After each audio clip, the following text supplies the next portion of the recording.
Hello guys, my name is Lars Stender. I'm a writer from Denmark who specializes in fantasy and science fiction stories. I'm here today to read from my fantasy book Mandigo and the Hellhounds. And if you want to know more about my other books and works, just please follow the link at the bottom of the screen. Mandigo and the Hellhounds, Chapter 30. Afterwards, Mandigo could barely remember how he and his friends got from the Bloodstone Crypt back to the tower courtyard. The journey through the tunnels and the humid halls were imprinted on his mind as a fog of frantic torment, where he interchangeably had to assist Jasper with carrying Casper, who could barely stand on his torn feet, and supporting Helena, who still remained in a state of shock. But he recalled the casemates. The reason why he remembered them was because they were empty when his battered quartet reached them. They had been filled with dracoids on their way down, but now they were empty, and they looked as though they had been hit by a hurricane.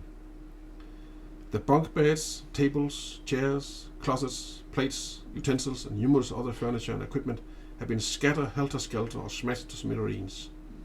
And there were no dracoids. Astonished, Jasper and Mandigo looked at one another. They had no idea what to make of it. Then they noticed the sound. It was coming from the outside. It sounded as though there were a fight going on out there. When the four youths finally reached the courtyard, they could hardly believe their eyes. Utter chaos reigned. Ghosts and poltergeists ravaged everywhere, and as partially invisible invading army that was chasing the dracoids and other residents of the fortress. The guards' horses had escaped and were galloping wildly about and whinnying at the top of their lungs pitifully, as if the devil himself was riding them. Mandigo saw two dracoids that were trying to recapture the horses get caught by a couple of poltergeists and flung into one another with such tremendous force that they both fell to the ground like lifeless rag dolls.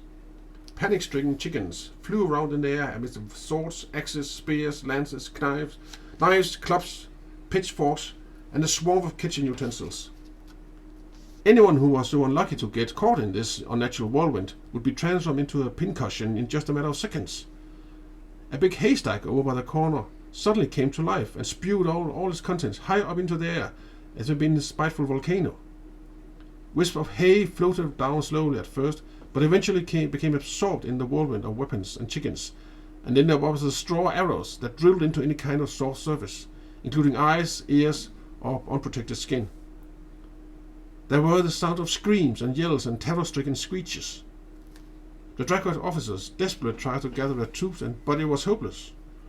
The soldiers' weapons were at best useless against the escaped, revengeful ghosts, and at worst the spirits would tear the weapons from the soldiers' hands to use against them. Mandigo saw, among other things, a dracoid sergeant lash out at a ghost with his battle axe. However, the axe harmlessly passed through the ghost who, in response, got a big wooden table nearby to tear across the ground so that it torpedoed the dracoid, pressing him up against the nearest wall. Caught in this way, he was unable to defend himself when the ghost aimed the axe at its former owner and split his skull in two. At another place, a platoon of dracoids were showered with pots and pans until they, one by one, sank to the ground, battered and bleeding from numerous wounds. On the parapet on the western curtain wall, a poltergeist tipped one of the braziers that the soldiers used to keep themselves warm. The poltergeist then pushed both the brazier and its burning coal along the wall at such great speed that the soldiers on the wall had to jump for their lives. Unfortunately, there were very few places to jump. The lucky ones landed on the roofs of stables that leaned against the insides of the curtain walls. However, a few sparks of embers sprinkled down on the rafters, and the hay in the stalls and below soon several small fires were beginning to spread. In a race against time, some of the farmhands and workmen managed to open the stables and enclosures so that the last of the animals could escape. A billy goat had become so enraged by all the commotion that he immediately started to attack a dracoid that happened to be passing by. The billy goat butted him so hard from behind that he landed on his head inside a field kitchen, knocking down some pots filled with cold gruel that now spilled all over him. A few soldiers on the wall managed to find a spot between the merlons and the braziers, but even there the heat was so intense from the spilled charcoals that had become even more oxidized on the slide along the parapet, that the soldiers' clothes caught fire when the pieces of charcoal passed them. Stricken by panic, many of the soldiers plunged from the wall at random, breaking both their arms and legs or worse. Several more braziers were knocked down now in rapid succession, not only in the wall passages, but down in the courtyard. In the places where the charcoal landed on straw or old dry wood, a glaring bonfire quickly flared up, the flames of which cast an infernal glow through the night mist that remained like a miasma covering a grotesque scene. Wild screams and shouts could also be heard from the keep. Parso's wife, Magda, came running out of the keep right into the middle of the whole scenario, wearing her night clothes and screeching as loud as an entire flock of seagulls. Her hair stood out in all directions like spikes on a cactus, and it looked as though invisible hands were ripping and tearing at it from all directions. Suddenly, a pair of ghosts flew straight towards Magda, took hold of her skirts, and all at once pulled them over her head. Like a bizarre, headless ball of blubber, she staggered, zigzagging across the courtyard, until she smashed into one of the courtyard's wells with a loud bang. Parso himself sneered like a winged rook at a couple of particularly vicious ghosts attempted to pull him out of one of the keep windows on the second floor. The cook, Garner, came staggering up from the kitchen with blood trickling down one side of his head as he swirled his meaty legs left and right. A poltergeist had apparently decided to make his own mixed stew, Garner Stroganoff, and had started by cutting off one of his ears. All the wizard apprentices, girls as well as boys, disorganized and blear-eyed, came pouring out of the dormitories in their bare feet and night clothes. The older of the pupils tried to protect themselves with their magical powers, but with the same mixed results that Mandigo's small group had experienced. The youngest of the pupils, on the other hand, were completely defenseless, and many of them soon found themselves being tossed about by the ghost as they had been nothing but balls or toy dolls. However, Mortello's group of teachers began interfering with the ghosts' shenanigans. They emerged from the keep in a close formation, moving towards the middle of the courtyard as they cast powerful spells against the ghosts. The tall and lean Null seemed to be the strongest.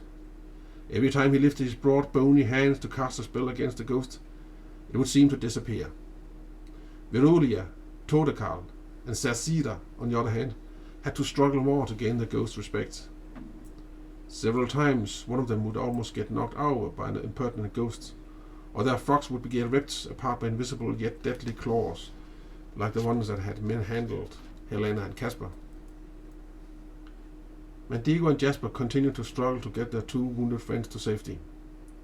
In order to avoid the inferno in the middle of the courtyard, they decided to try sneaking out alongside the curtain wall in the direction of the infirmary, which was connected to the keep. In the beginning, it went well, but suddenly there was a heart-rending screech to the left of them, and Mandigo saw a young girl get tossed with her back first straight towards him and his friends. He instinctively caught her with his gift, and the girl stopped in midair. Mandigo immediately felt the force of someone else's gift intervening and supporting him, and he saw a dark-complexioned girl approximately his own age, standing a little off to the side, with her arms reaching out towards the smaller girl. The older girl's lips were moving in an incantation, and her almond-shaped eyes shone with concentration as she got ready to use it. The little girl started to spin around like a windmill, even though Mandigo did everything he could to keep her still. She was crying loudly and had big red marks on her face, as if from blows or scratch marks. The older girl completed her incantation, and at that very same moment a grey-green, hazy figure emerged from the little girl's body. The figure turned its hideous, demon-like face towards the older girl, and let out a shrill, ear-splitting howl before its row of pointed teeth bared. It jumped at her. The little girl, who was apparently no longer of interest to it, fell to the ground like a stone, and would likely have been killed had Mandigo not, through the exertion of his willpower, caught her with his gift at the very last minute. The older girl wasn't as lucky. Her eyes opened wide in horror, and her mouth opened in a scream, the sound of which never made it beyond her lips because she was tossed to the ground as if she had been attacked by a tiger. She landed heavily on her back and hit the back of her head on the cobblestone pavement of the courtyard. The misty, grey-green ghost sat astride her, its teeth sunk deeply into the girl's shoulder and chest.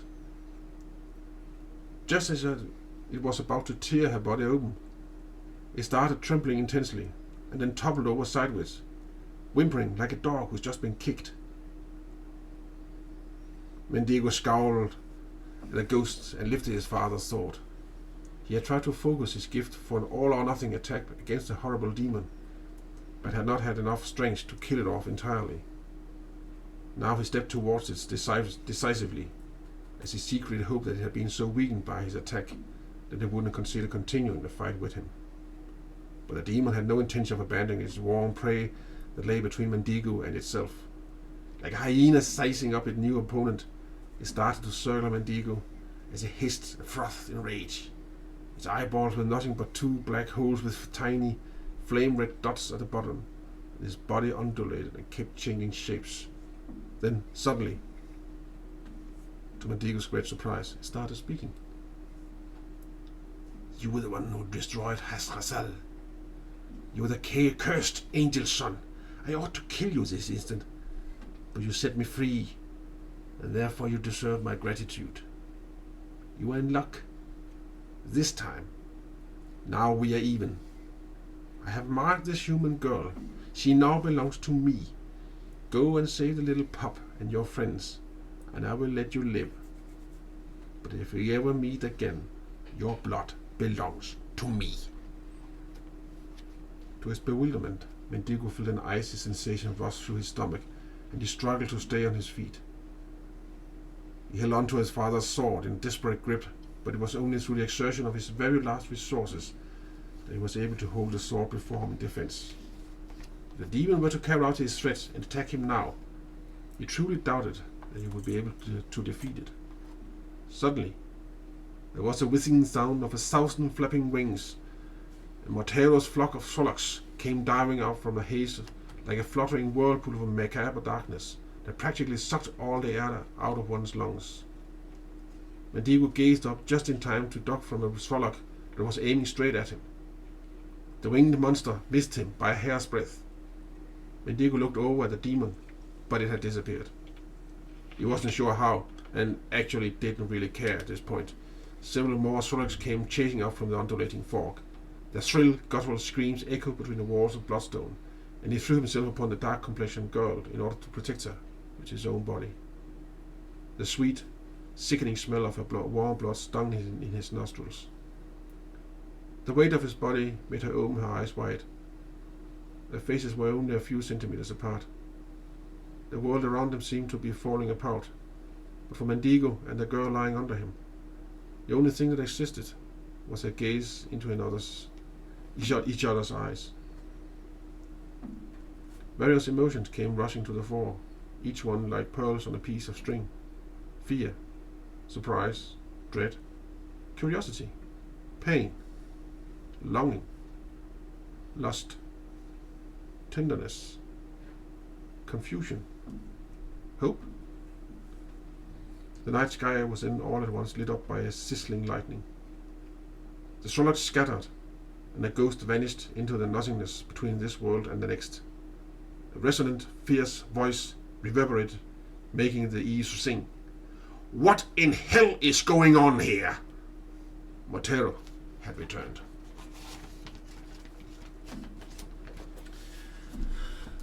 Dum dum dum dum. So that's what happens when you leave out a lot of angry things. Yeah. Kabow, kabow. So they had absolutely no power over them, only magic. Yeah. So they were kind of screwed. They were screwed. Yeah. Badly. Oh yeah, and we now know for sure that this specifically thing he was talking with is something we heard about earlier. Yeah. Because that was the demon he talked with that owed him its life, where he asked it to spare him, and now he released it, so now it owes him again, which is now means it has paid off. So now he actually is free of this one for now. For now. But they're gonna meet again. Yeah. That's easy. And now he's horny again in middle of all the fight. Yep. What the hell is going on with this guy? Is that his little sister this time? Sorry. Well, he admits he is confused. Oh yeah. Take one sister, take Yes. the other. Let's go off.